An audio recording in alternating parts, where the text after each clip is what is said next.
Welcome to Like-Minded with Dr. Patrice. Each episode will sit down with different types of experts and unpack the role of mental health in our day-to-day lives. In this episode, Dominique joins us to unpack what it means to redefine the girl boss identity through the lens of purpose, healing, and emotional growth. From navigating personal loss and the pressures of hustle culture to embracing therapy, faith, and interior design as tools for restoration, Dominique shares how she's evolving both personally and professionally while staying rooted in legacy. I'm joined today by Dominique Fluker, a nationally recognized multimedia journalist, editor, on-air lifestyle expert, moderator, and interior design storyteller based in Los Angeles. Dominique continues to shape culture through compelling editorial work. As a multifaceted creative, Dominique has produced purpose-driven, multicultural content for top-tier publications, including Forbes Women, Glamour, Travel and Leisure, Business Insider, Women's Health, Variety, and more. She's interviewed some of the most iconic figures in entertainment: Oprah, Toni Braxton, John Legend, Tracee Ellis Ross, Sheryl Lee Ralph, Robin Roberts, and Serena Williams, just to name a few. Welcome, Dominique. Thank you so much for being here. Thank you for having me. So I want to start because that introduction, it just kind of just scratches the surface of what being a girl boss means. And I want to understand, how do you define that for yourself? And how does that definition connect to what you're building? Yeah, definitely. That's such a good question. I grew up in my adulthood. I grew up in the 2010s, and that's when Sophia Omaroso coined that or started that term. And I just really look at it as being ambitious and being intentional on how I want to curate my life, whether that's career, romantic, anything personal. I really look at it like I'm having the ownership of my life, and I'm in the driver's seat along with God, of course. But it's really about my will and how far I want to take my career, my personal life, or anything that I'm really interested in. And I just bought into the girl boss mentality. And I just thought, oh my God, how fun is it to really go after my dreams? And I still look at it as a game, whether that's good or bad. I've always strived to go above and beyond. And I think that's what the girl boss lifestyle is about. Yeah. I think you said something really important about being intentional, because I will just speak for myself. There's definitely a time where I was like striving, and I'm like, I just strive, and the intention wasn't there, right? So I think when the intention's not there, you just think, okay, this title or this salary, then I've made it. You get there and it's not still what you'd imagined, right? Totally. And so being able to bring in that intentionality is so important. Is that something you learned, or is that the way you've always thought about it, along with the ambition? Oh, definitely. I learned how to be intentional. I was, before I really delved deep into editorial, I had several other careers, and I was climbing up that corporate ladder. I was joking with a girlfriend. We're still friends to this day, and she is an ex-girl boss. She's still a girl boss. But, she kind of balanced it out a little bit with family, and she's a VP now at a prestigious PR agency, but we both started in PR agencies, and it is very much a hierarchy in PR agencies. So I remember going to like ColorCom conferences with her, and we'd make a goal for ourselves. Okay, by the time we're 26, we'll be account supervisors. Yes, I remember those days. Yes, and just climbing, clawing. And I think back then it was more so, I do have a nuanced family background, and we'll probably get into that later, but I think it was twofold for me to support my family, build a legacy from a lot of trauma, but also begin to really make my mark in the corporate world. And so I wanted that title. I was thirsty for it. I was going to do, character. I still have a good character. I wasn't going to do any backstabbing, but I was going to do everything in my power in terms of my work product to get myself there. So I did at 26 end up being an account supervisor, and I look back, I'm like, oh my God, that was so young, so young. But I came from the school of, okay, you're a girl boss, you have to go hard if you're, especially if you're not curating your own business, to accomplish everything by the time you're 30. What was the cutoff of 30 for you? What did that mean? I didn't really know. For me, like I said, I had so much trauma. We're really going deep here. Yeah. So much trauma that my dad was murdered, and I believe I had PTSD. I was so afraid of not getting to 30, not making it. Okay. I thought I was going to pass away.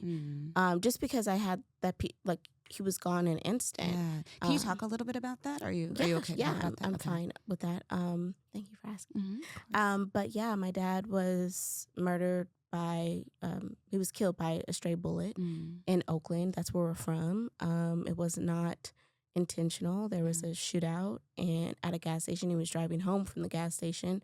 Gas station was right around the corner from his house, and he got a stray bullet. I was at Spelman College at the time. It's funny, I just came back from Atlanta.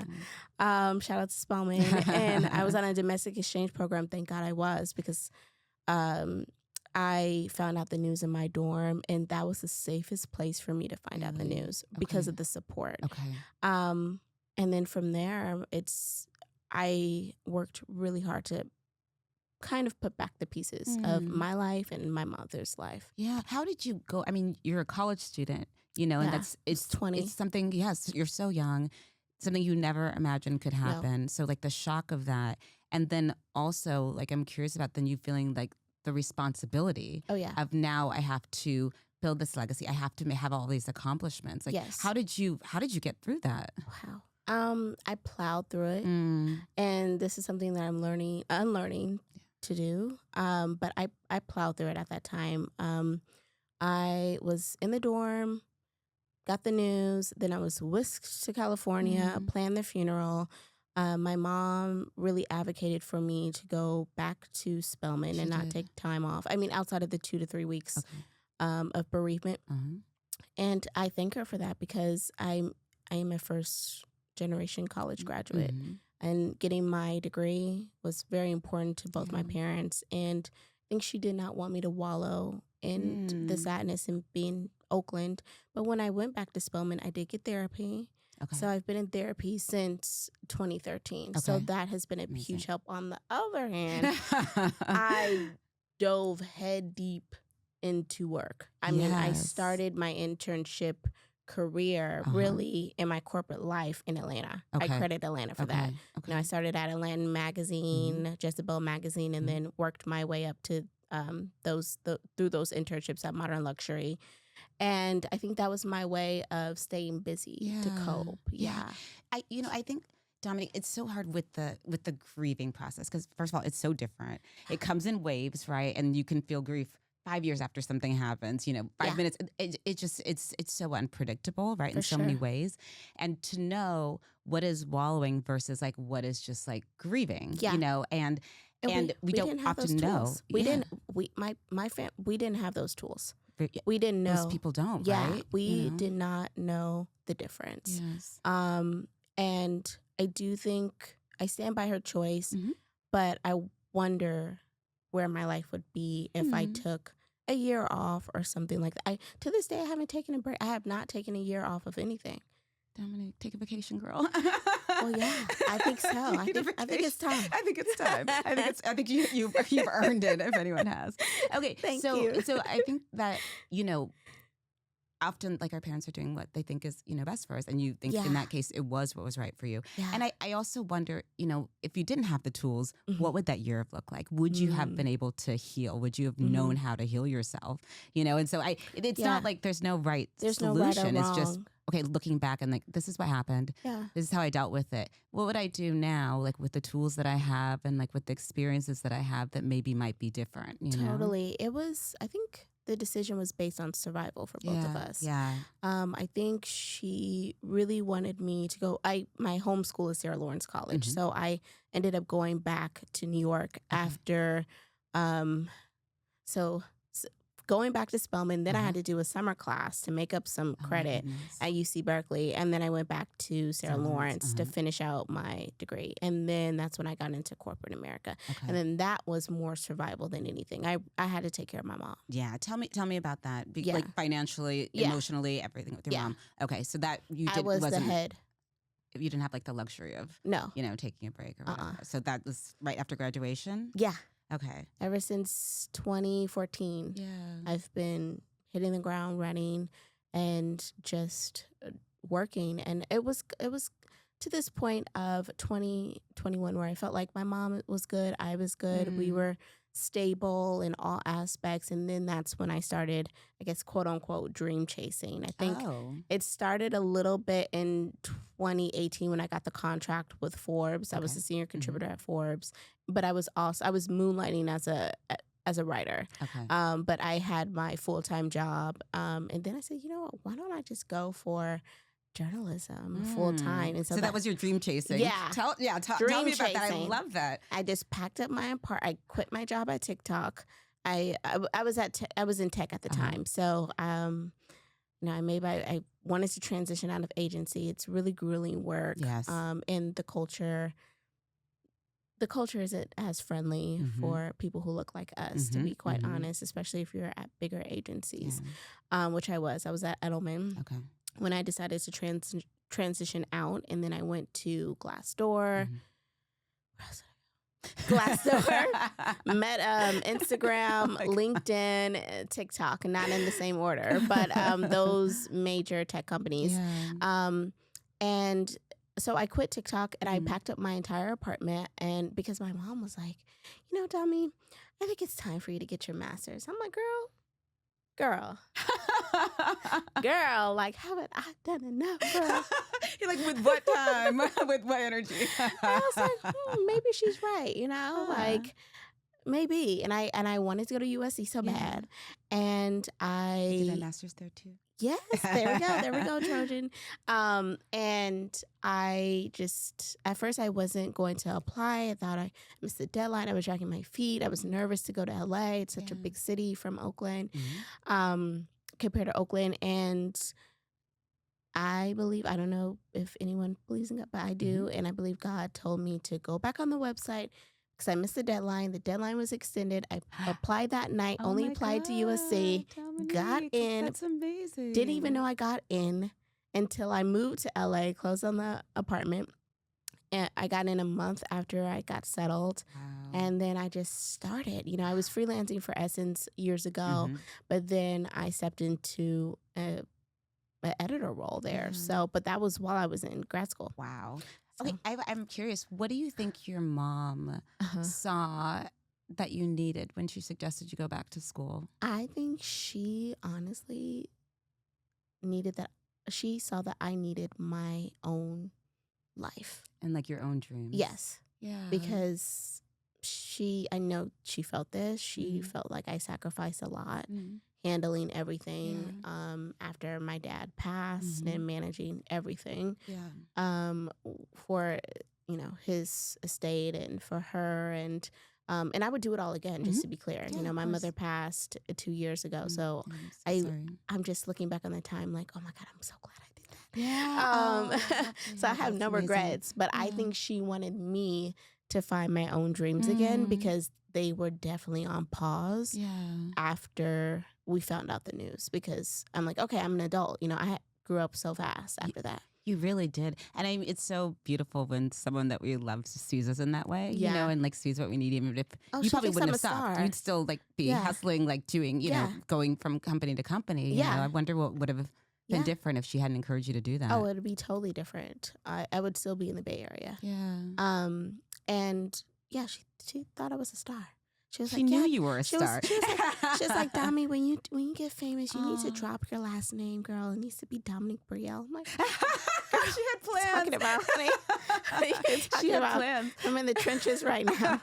What do you mean? We try to pay these bills. I love that so much. But you and I have talked before, and you kind of were saying earlier about the legacy and like that you wanted to change what people read, what they saw when they heard your last name. So talk to us about that a little bit. Oh my God, I was so traumatized when I was Googling my last name shortly after the incident happened with my father, and I would see 10-time felon behind bars from slain photojournalist, because my dad was a photojournalist for the Oakland Tribune, so he was a semi-public figure.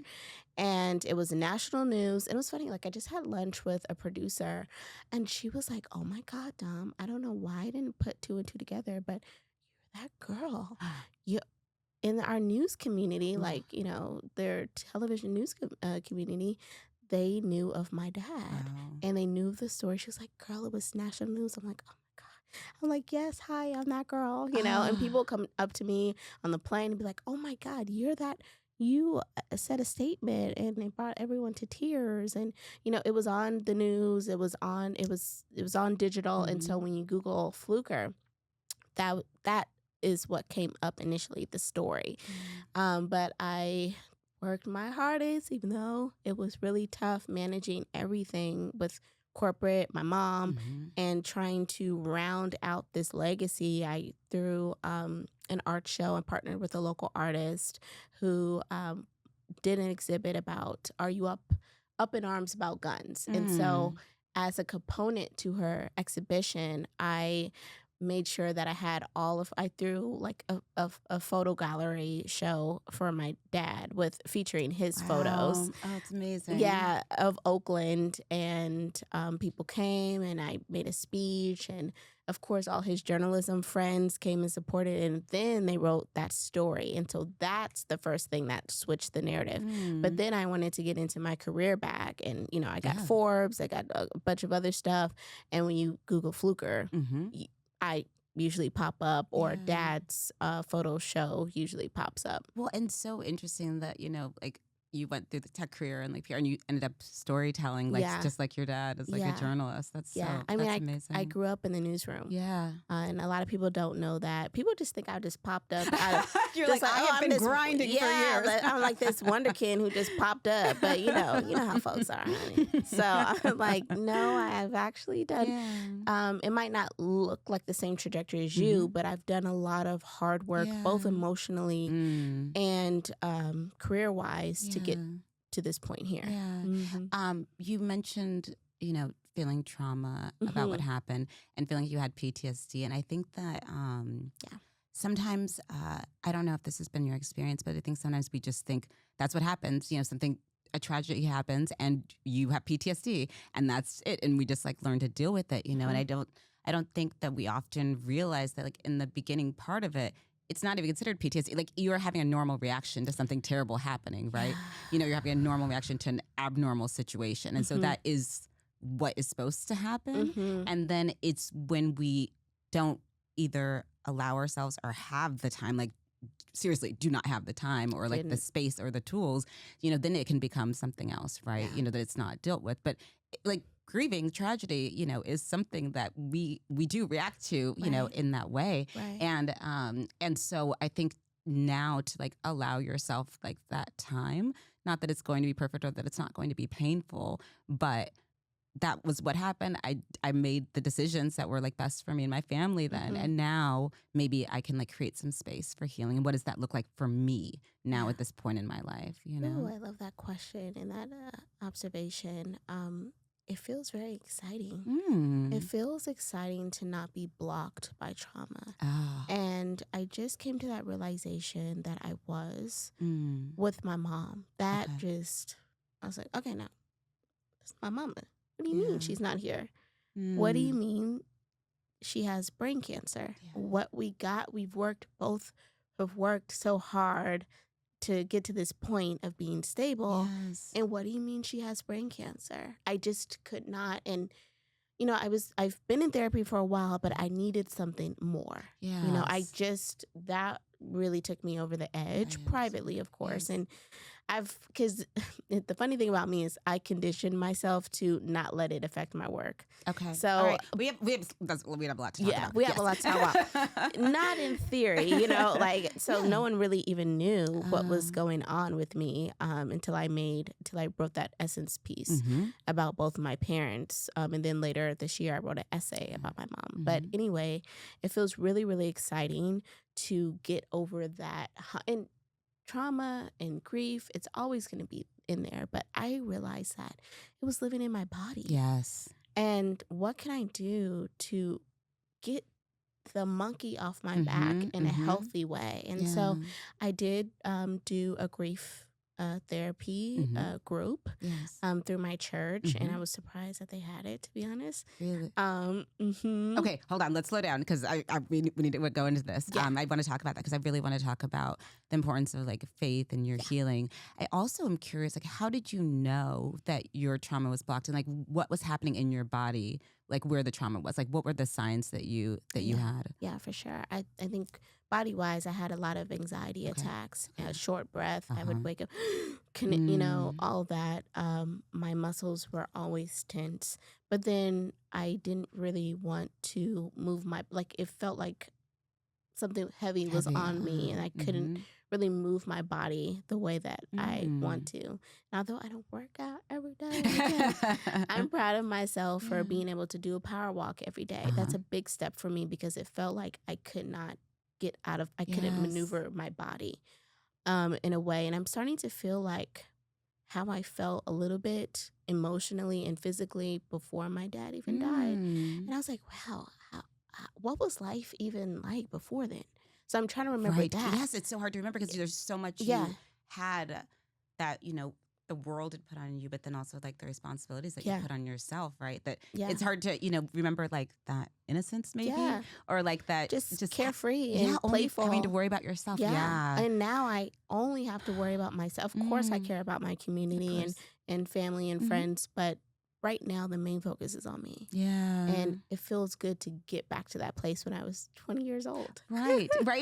Because ideally like the dream is, or what we think is going to happen is that you're going to have those carefree years, you're going to have your education, you're going to be girl bossing all over town, hanging out with your friends, and you get that space, right? Yeah. And then that's not always the way that life works out. Totally. I was in the pit. I was girl bossing in the pit. Yeah. And not I really was. And so that's really great that you mentioned that, because a lot of my peers and colleagues, they were going to the year was 2016 and everybody was going to Thailand and hashtag Black excellence and Black travel, and I was in there taking care of my mom. Yes. I was clocking those hours. I was making that money. Yes. And that was my focus for a year. That was my focus for most of my 20s. Yeah. And so people are like, oh, so what do you, I'm like, I'm blowing in the wind. Yeah. I'm really, really happy with the work that I've done to get me to this point, the work that I'm doing in my 30s, but also world travel. I didn't get a chance to do any of that. And I was so jealous. I was so upset. And I was like, my time is going to come. Yeah. I need to be there for her. Yes. Yes. And like you said, you don't have any regrets that you did all that, and now you can enjoy all that stuff. And with like that lack of regret, which I think, is part of like lifting that trauma, right? I did what I was supposed to be doing. And it's so funny that you said that. I feel like we're so in tune with this interview, because in my grief group, we're doing deep emotional work, and a lot of stuff was unearthed from my 20s. And I was like, really? Oh my God, I need to like lay down. Like after each session, it was like, and it was a commitment. Every Tuesday, we're on Zoom or we're in person. So for 4 months. And one of the prompts was, okay, what did you regret during any of this process? And I was really racking my brain, and I could not regret a thing. That's amazing. I could not regret a thing with my mom. And sure, we had tiffs. I mean, we're mother and daughter. Yeah, it's going to happen. We're both Leos. Oh, God. But Leos. I was there through my mom's, transition, heavily transitioned from start to finish. Yeah. I was tearing those doctors up. I mean, I can go and show you my phone. I still have notes of every little, I would record conversations. Wow. I would, I fought for her. And she knew I was there. There was no question. So, and even before that, when I took care of her, she knew I was there. Yeah. And I was, she relied on me. She was like, oh no, hold on. Let me put my daughter on the phone. You need to talk to my daughter. And you always had, been there for her, and to be able to do that, like right till the end. I mean, it's not that it makes the grief necessarily less, but maybe it makes it different. Yeah, it does. There's, when we talk like in psychology about like the human lifespan and like the mental well-being, when people get to the latest stages of their life, like whether they are ready to go and like content with everything that they've done, or still kind of wishing they'd done other things. It's like that kind of regret. No, I did the right things. Yeah. And if you could do that when it's our time and be like, I did everything Yeah. that I wanted to, or I did the important things, you know, I And was there for people who needed now. me. I know. You're doing and I'm everything only 30. backwards. I'm almost I'm only 33. I'm like, okay, now I gotta get some new dreams. The order of everything. Well, no, because like you said, you didn't have the carefree 20s. No. And now you kind of get a chance to do that, like, right? And then when you're looking back at like all of these kinds of experiences that you had and what happened with your mom and like the pain of losing her, you can already say, I did exactly what I would have wanted to do, you know? And I think that that's just, it's so powerful to be able to say that. Thank you. Yeah, it does make me feel like that was my biggest accomplishment twice with, you know, her beginning stages of losing my dad and towards the end of her life, making sure that she was comfortable. Those are my two biggest accomplishments. Yeah. I don't know if you meant it this way, but when you said that your trauma was blocked with your mom, you know, I was wondering if that also, like losing your dad, like how that was for both of you, because you're kind of, you know, when we're taking care of someone else and like their feelings, I don't know if you guys had opportunities to talk about, you know, what that meant for both of you, or just there wasn't time or the space, or no, there wasn't really much of that. I mean, we intuitively felt each other. We were that close. But no, it was, my focus pivoted pretty fast. Yeah. I wonder sometimes too, like, you know, generationally or like culturally and stuff, you know, it's just like, oh, nope, like bad things happen. You kind of just got to keep on going with your life, you know? Very much so. Yeah, I think that was kind of the tone of my family. But I can relate. Yeah, but I think towards the end, it was more room for that. I think we had to get over that hump because we were like, what are we going to do? Yes. And it was kind of fight or flight mode. It was. Yeah. It really was. Yeah. You were saying that with your grief group that you were surprised that your church had that. Like, tell me about that. Yeah. I mean, I go to a Kojic church. You know, I didn't know that was available for us to explore, but it's called a Grief Share, and it's a Christian-based grief counseling program, and that was a part of my church, and I'm so grateful that they have that, and they still have grief counseling services. That's amazing. In fact, I text with the group leader, and we've all in that group. It was so humbling to, you know, sometimes I'm like, you know, out of my friends, I'm the oddball out. Like everybody has their parents. No one has any crazy stories about, you know, their father being murdered, their mom dying from cancer, you know, things like that. Everyone is like, okay, you know. But in this group, it was a little bit different. And granted, I think I was the youngest one, but it was some serious stories in there. And I still text my group counselor. It's like, you know, I'm really having a flare up right now. I'm really angry about something, you know? And she's like, that's totally normal. You know, what can we do for you? What can you do for yourself? And starting to really take those self-care practices seriously outside of the bubble baths and wine and all that. Spa, massage, exactly. There's more to it. There's more to it. And I think that was the most radical act of self-care I could do for myself. Identifying that, you know, I feel off. Yes. And we all are off at a certain point, and internally, what can I do that's healthy to kind of get me back on the track? I need more than therapy. Yes. The thing about losing someone in particular, you feel like it's happening to you and you feel alone. And so like groups are one of the best ways of doing that. But then also people often are just like, I don't want to share, or hearing other people's stories going to make me feel worse. And it's like, no, it is actually like having that community, because like you said, so many people around you can't relate, or they can't relate to your exact story. But if you're with other people who are experiencing grief, and at the same time, even if it's in different ways, it can be so healing. So healing. And I think people are often afraid of it. So I'm really glad that you did it. And also that you're, you know, like advocating for people to find that way of like looking after themselves. Totally. And I've written about it as well, but there's only so much that sometimes writing can do in terms of really reaching to a person and talking to them face to face. And I think that was the next step that I wanted to do. Yeah, because I've shared openly, well, just recently about my mom and about my dad, but I wanted to connect with people face to face. Yes. I needed that. Yes. And so that for you was I wanted to be inspired. I feel like sometimes my story. You wanted to be inspired? Yeah, I wanted to be inspired by how other people have transversed this hard line of grief. Yes. I think sometimes my story is inspiring, but, I am getting to the point where I need to be poured into as well. Yes.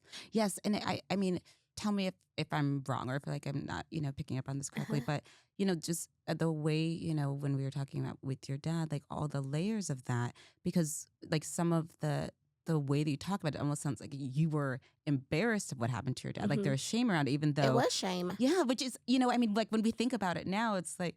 To me it was. Yeah. Because, tell me about that. Because to me it was, and I'm not taking away anything from my dad, but I think he would be surprised that is the way that he passed, because my dad was not in the streets. I'm not judging anyone who is, but I'm saying as for me and my family, we didn't have a part of that, and it was a freak accident. And I didn't want his legacy. I think the shame, not by how he died, I think the shame was, that's his story. That's what amounted into. You wanting to people know that is not his story. No, that's not his story. Yes. He was a loving and present father and husband, and committed to his family and his broader community. Yes. He was everybody's dad. So that's why I wanted to do the photo journalism show in honor of his work, because he was a noted and lauded photojournalist. Amazing. Yeah. Not just locally either, nationally. Yeah. I mean, it's incredible, that legacy. And, I do think there's, it's not, the word's not strong enough, but like there's an unfairness to like that kind of thing. Immediately, you wake up one day and your dad is gone. Yes. And my mom is calling me in the dorm room and she had to make that call. And my grandfather had to get that phone call from the police. It devastated our entire family. Yes. And I had to go to a courtroom in spring break when my affluent counterparts were going to Spain and Ibiza for spring break. I was in a courtroom. God, yes. So no one could tell me, about my resilience. But I think now I guess it's a little bit more contained and nuanced. Say more about that. Well, I think, going back to being a girl boss and being ambitious, I think it's more strategic. I don't have to push plow and get through every little thing and accomplish every single thing. I love doing it. That's what I'm used to. Yeah. I'm also Leo, so with the Virgo in my chart, so sue me. Yeah. But I think there's a healthier way to go about things, and if it's at my expense, absolutely not. Okay, and I feel like that ties into self-care, and so like real self-care. Yes, real self-care. Okay, so let's talk about that. Like what kind of we've been sold as self-care, and then what it actually is. So tell me your experience. Yeah, we've definitely been sold self-care. My experience is really raw. I've had to do self-care for survival. Yes. And then claw myself out of it, then refine myself to really experience joy. For so long, I don't even know what joy felt like anymore. Yeah. I was just like, okay, I'm doing this because I have to do it. Yeah. I'm, in these relationships, or I'm aligned with these people because this is what needs to happen. But now I think self-care is the luxury of choosing. Yes. And knowing who the heck you are. And I feel like I do know that inside and out, thanks to my trauma, but also thanks to my choices. Yes. To address that. That's right. And also pull back the hand and help others. Really understand what's going on with them through writing, through conversations, through moderate, through everything. Yes. That's my life's purpose. Yes. I know I've said to you, like you being so vulnerable is healing. Like people you'll never meet. Yeah. You'll never know. But just being able to say, like, I've been through this stuff and you see this side of me, and maybe you see this like super accomplished like side of me. And I'm a person who's been through stuff. And sometimes I've gone about things the right way. Sometimes I haven't, but I'm learning, right? And like we're all learning. We're all learning. And sometimes you just need to see someone say that, especially someone that you admire, and that you see, be really accomplished and successful. Like, I'm a person, and this I'm is a person. yes, I'm a person. Yeah, you know? people just think sometimes. I think too. I don't want to blame everybody, but I think sometimes people just think I'm a robot. Like, okay, because but also that's partly on me because I haven't asked for help. I haven't said, girl, like this is really bothering me. I'm always a resourceful friend. I always know the hot spots. Are you like the mother? I'm like the dazzling auntie. The pre-auntie. I'm not an auntie yet. Gen Z. Okay, don't call me auntie yet. But I'm more of like, okay, I've done a lot of stuff already. I've seen a lot of stuff. Yeah. So, and I've also been through a lot of emotion. Like when my friends' parents die, You're or gonna if be the person. Yeah. or if a close loved one, a real close loved one dies, I'm the person. Yeah. It's hard too when you're the person that people come to for things to acknowledge when you need them. No one's used to that kind of exchange. And so I think it's really interesting and very honest for you to say, like, you've also kind of trained people to be like that, to think that you're a robot because you're like, I'm here for you. Yeah. But then I have to solve my own problems myself. I have to like be my own confidant and like my own. I'm not doing that anymore. Yeah, I'm not doing that anymore. And it's I'm not exhausting. planning everything, y'all. Y'all plan some lunches I think and this dinners. is a personal like warning to Tom's friends. It's a PSA. Love you guys, but start planning some of the brunches, dinner dates, and everything else. Figure out. Go on Google too. Exactly. But no, but I also love doing that stuff. Yeah. Like hopefully I'll get a nice size house and I'll be planning the dinner. But like they know I love that stuff. Yeah. Like I don't think it's malicious at all. But like I think I'm coming to a place where I really need others to pour into myself, but I'm identifying that and I'm verbalizing it and I'm getting it back. It's not like I'm not. Yeah. It's just that sometimes you have to speak up and vocalize your needs. Yeah. Well, and you said something earlier about, reaching out to the grief group leader and being able to say like, hey, I'm angry about something, like I'm having a flare. And just that kind of thing, that's why I asked like, okay, where in your body did you know when you were going through this? Because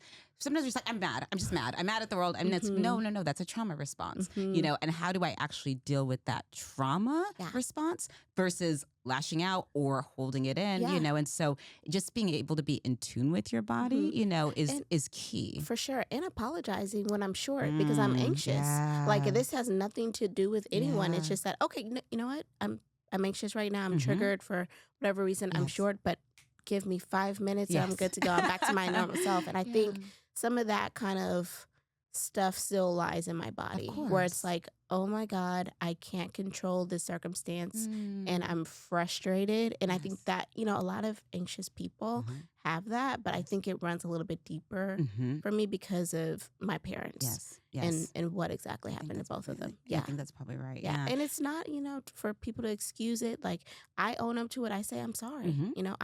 You have to atone for your mistakes, but know your body. Well, and part of that is like not being a robot and being human. I'm human. I am anxious about this. And people give me grace now. People give me grace. I'm like, that's the thing, I never thought that they would. Oh my God. I think that's so important that you said that because I think that if we don't give people the opportunity to be there for us, to give us grace, then we assume it's not available to us. I never thought. Right. And like even just by saying, hey, I need this from you, or I'm going to let you see this side of me that's like not perfect. And it's scary. Yeah, it's really so scary. And but then being scared and still like giving people your authentic self, like look what you get in return, like that assurance of like, no, we love you, we're here for you. And like you don't have to be perfect all the time. Like you don't have to only show up in this way for us to want to be around you. Like we want all of you, know? And it's you're loved without giving us things. Yes. I think when you've, kind of been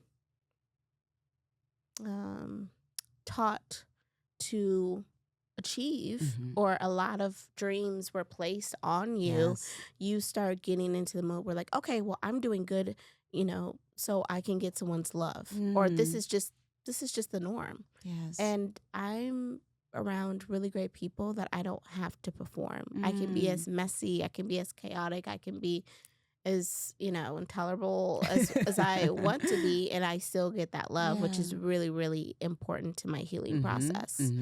Yeah, because I think it's so true, right? We don't even realize sometimes when we crossed over the line of like, I'm doing this for this reason. Oh, now I'm doing this because this is what people expect of me. And this is how I get everyone's approval and love. And, you know, and you just can keep going down that path if you don't, like you've done, slow down. It's like, what am I doing here? Is this the life that I want to live? Yeah. You know, and if this is not, then how do I get off this path and get on the one that's meant for me? Yeah, totally. And going back to your earlier question about like what self-care looks like for me now, it really looks like being. Just being. Yes. Without any guilt, without any regrets, just being and taking a breather. Like Mariah Carey recently said when I think she was asked if she's going to space, she's like, I think I've done enough. I know, I saw that. I love Mariah. Mariah always has the best response. So like, oh yeah, I'm a lamb. I've done enough. Yeah, I'm a lamb for sure. Yeah. I think I've done enough, you know, and I think I have. Like, I think I can. I think part of, you know, being a girl boss 2.0 is being able to rest in your accomplishments and really savor them before you go to the next level or your next dream. I think really savoring where you're at now in your life is so important. And I think a lot of the moments I've missed because I was thinking about going to the next. I got to get the next thing. Right. You're not able to be present when you're just thinking about like what's next. Yeah. Like, well, girl, you just worked the Oscars. So you're going to go to the next thing? Relish in that. It's crazy. Well, I mean, we can say that now, right? But like you can also like see, you know, how that happened. And it makes a lot of sense. And like you said, sometimes when you're in survival, there's not this like it. You said it's a luxury, right, to have choices. Like it's a luxury to be able to think about. Yes. What are the opportunities that I want? What can I say? What am I going to say no to? Yeah. You know, what am I going to say yes to? Or what do I want that dream to look like? That is a luxury, you know. And this is my first time ever being able to have that. Yes. Because when I was in grad school, I was like, oh, I need to make sure this USC education, I get my ROI on this. Okay, I need to. So it's like, but you know, I think I've done enough. Yeah, you think you have for to. now. I think you've done enough for other people. Yeah. Right? And now it's time to like, okay, what does Dominique want? Yes. You know, and what does that look like? And it's not selfish. No. You know, this is the self-care, right? Yes. That's how you really look after yourself. It's a radical self-care. It is. You know, and it's a very hard to do, especially when you are kind of a people pleaser, but through your work for a long time. Yeah. And so setting boundaries like, hey, like, don't hit me up if you're not saying, how are you doing? Like, you know, just normal things. I'm a human too. Yes. Like, am I still breathing? Before you ask me to like, I'm not even being alive. Like what's going on? Yeah. But I think establishing those boundaries for myself and then kind of doling them out respectfully to others and setting the tone, you know, like, hey, either you're going to take it or you leave it. But this is my baseline for how you are to treat me, how I am to be in relationship with you, and for how you navigate it around me if you want to be around me. Yes. So I think that was important for me to take a step back and really get some tenets going on how I want to kind of fashion myself in this world, especially without my mom. Yes, absolutely. I think sometimes we wait until we're like fed up or over it to kind of make those boundaries. And then it just comes out as like, I hate everyone. No one called me, you know. I crashed out a couple of times. Yes, I did. I don't regret it. Right. You pushed me there. But I think being able to do that like in a place of peace, which is like, I am clear on who I am and what I expect from relationships. And I'm going to communicate that to you. And the way you take it is the way that you take it. You can't say it wasn't clear. Right, exactly. I'm not being passive aggressive. I'm being respectful. I'm having a calm demeanor about myself. And I'm being respectful to you as well. Yes. But mainly to myself. Yes. Because enough is enough. Absolutely. And you get to that point where you're like, if I don't do it, no one's going to do it for me. Exactly. I have to prioritize myself. 100%. Yes. I love that. This has been such a beautiful conversation. Yes, thank you so much for sharing. If people want to stay on top of what you're working on and further covering, where can they find you? DominiqueBFluker.com. They can also find me at for Instagram, Dominique B. Fluker, and Dominique Fluker at Twitter. And you can Google my byline, see all the work and all the stuff. Yes. And I'm here for everyone. And I just want you all to take care of yourselves. I love that. Thank you so much. Thank you for being on the show. Yeah, thank you so much.